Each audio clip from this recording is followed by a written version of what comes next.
Assalamualaikum warahmatullahi wabarakatuh. Berjumpa lagi bersama Cikgu Rabiatul. Okey, untuk tajuk hari ini, Cikgu akan terangkan tentang mengedit kesalahan ejaan, tanda baca dan imbuhan. Sebelum kita memulakan pembelajaran pada hari ini, kita lihat dulu cuba teka. Okey, murid-murid cuba teka. Poster di hadapan ini terdapat kesalahan. Murid-murid cuba kenal pasti kesalahan apa yang terdapat dalam poster ini. Baiklah, yang pertama iaitu kesalahan tanda soal. Kamus lengkap, kesalahan ejaan. Huruf O sepatutnya huruf I lengkap. Dwibahasa tergambar, sepatutnya perkataan bergambar. Dwibahasa, kamus lengkap dwibahasa bergambar. Untuk kanak-kanak pintar, kanak kenak, kesalahan ejaan huruf I. Dan kesalahan titik noktah ada di sini. Kemudian kita lihat di bahagian bawah, ada kesalahan ejaan huruf I, bahasa, sepatutnya huruf E, bahasa Malaysia. Dan bahasa Inggeris, ada tanda seru, kesalahan tanda baca. Okey, baiklah. Daripada gambar yang cikgu berikan ini, pembelajaran kita hari ini berkait rapat dengan... Okey, objektif pembelajaran kita pada hari ini adalah mengedit dan memunirkan 5 ayat dari segi ejaan, tanda baca dan penggunaan imbuhan dengan betul. Okey, sebelum kita memulakan, kita kena lihat dulu apa dia maksud ejaan, apa dia maksud tanda baca dan maksud imbuhan. Ejaan, tanda baca dan imbuhan. Kita pergi satu persatu. Yang pertama, ejaan. Ejaan bermaksud cara atau peraturan menulis perkataan dengan huruf. Contoh, perkataan saya ditulis dengan S-A-Y-A, saya. Ejaan yang betul adalah saya, S-A-Y-A, ya, saya. Kita lihat di bawah ini, ejaan yang salah, S-A-Y-E, saya. Salah ya, ejaan ini. Kemudian kita pergi kepada yang kedua iaitu tanda baca. Terdapat 5 tanda baca yang cikgu akan terangkan pada hari ini iaitu yang pertama. Terlihat dulu maksudnya adalah simbol atau tanda yang digunakan untuk memberi isyarat kepada pembaca supaya melakukan sesuatu dalam bacaan. Tanda baca adalah isyarat kepada pembaca supaya melakukan sesuatu dalam bacaannya. Ada 5. Yang pertama, tanda soal. Tanda noktah, huruf besar, tanda koma dan tanda seru. Kita lihat satu persatu. Jom. Okey, yang pertama, tanda soal. Lihat. Ini adalah simbol bagi tanda soal. Tanda soal digunakan di dalam ayat tanya. Simbol tanda soal diletakkan di hujung ayat tanya. Baiklah, kita tengok contoh yang pertama. Siapakah nama ayah kamu? Okey, ini adalah ayat tanya. Siapa? Kata tanya siapa, kemudian diletakkan tanda soal di hujung ayat tanya. Contoh kedua, di manakah kamu tinggal? Mesti ada tanda soal untuk ayat tanya. Okay, baik, kita pergi yang kedua, tanda noktah. Yang bulat titik ni adalah tanda noktah. Tanda noktah digunakan di akhir ayat. Kita lihat contoh. Ibu sedang memasak di dapur.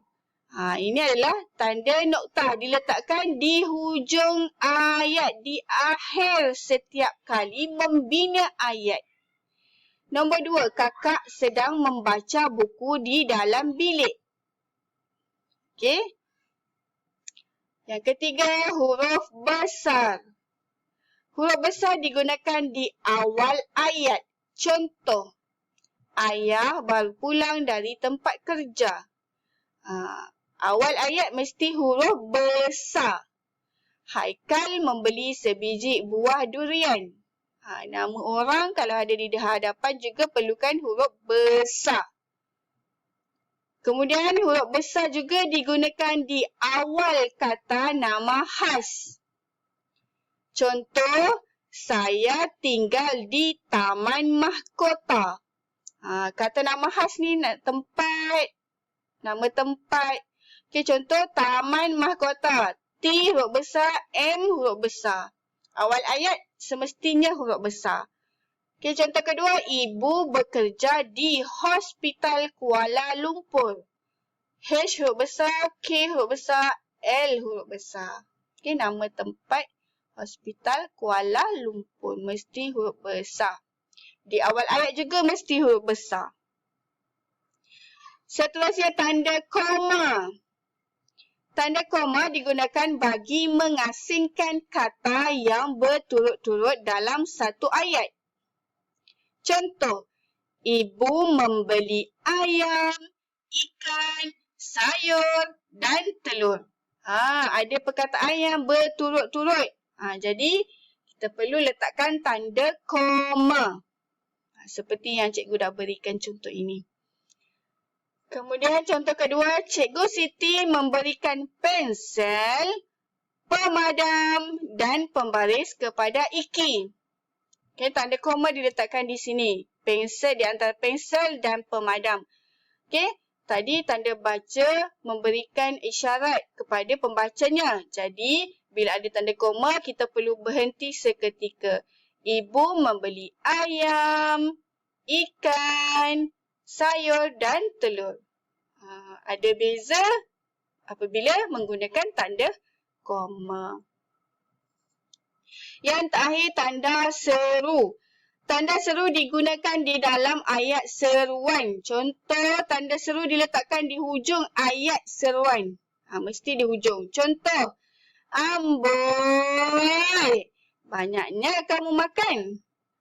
Ini adalah tanda seru. Mesti diletakkan di hujung ayat seru. Okey.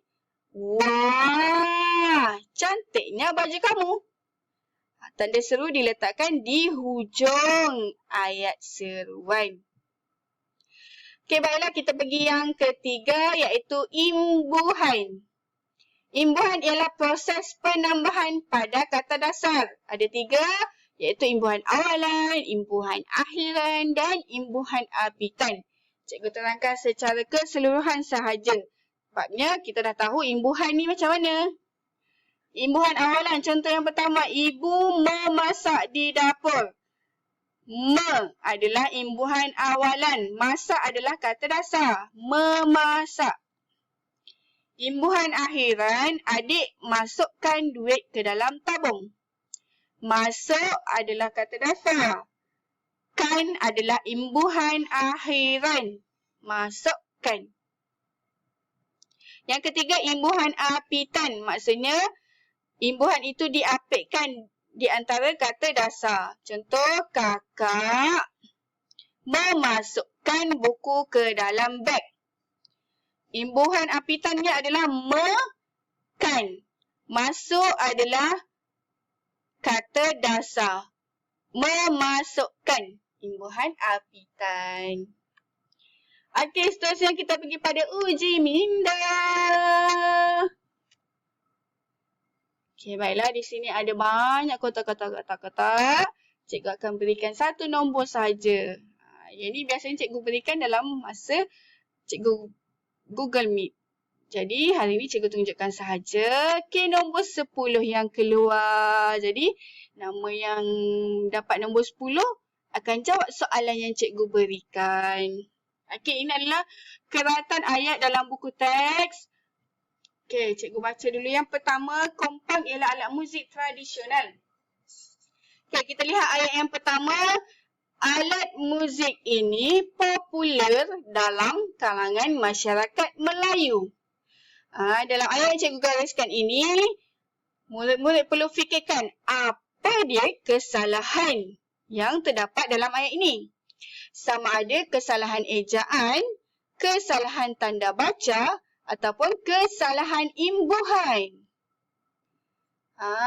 Sudah semestinya kesalahan ejaan iaitu popular. Perkataan popular. Sepatutnya perkataan popular dieja dengan P-O-P-U-L-A-R. Popular. Okey. Jadi ayat yang sebetulnya adalah alat muzik popular dalam kalangan masyarakat Melayu. Okey, nombor seterusnya nombor 5. Okey, kita pergi ayat yang kedua. Kompang tergolong dalam kumpulan alat muzik gendang. Kenal pasti kesalahan apa yang terdapat dalam ayat ini. Sudah semestinya perkataan tergolong. Okey, tergolong ni ada imbuhan. Adakah dia kesalahan ejaan ataupun kesalahan imbuhan? Dia adalah kesalahan ejaan. Okey, ini adalah imbuhan. Imbuhan ni tiada kesalahan. Gulung, kata dasarnya adalah gulung yang mengalami kesalahan ejaan. Jadi, perkataan yang betul adalah golong. Kompang tergolong dalam kumpulan alat muzik gendang. Nombor seterusnya nombor 12. Okey, ayat yang seterusnya adalah kulit kompang biasanya diperbuat daripada kulit kambing. Sila kenal pasti kesalahan yang terdapat dalam ayat ini. Okey, yang pertama adalah kesalahan perkataan kulit dan kambing. Dia adalah kesalahan ejaan. Betul. Okey. Jadi ayat yang betul adalah perkataan kulit dieja K-U-L-I-T, kulit. Kambing dieja K-A-M, B-I-N-G, bing, kambing. Okey. Masa untuk kuis. Cikgu akan berikan link kuis dalam grup WhatsApp. Okey, itu sahaja daripada cikgu. Terima kasih. Jangan lupa senyum selalu. Siapkan tugasan ya. Jumpa lagi dalam video akan datang. Assalamualaikum.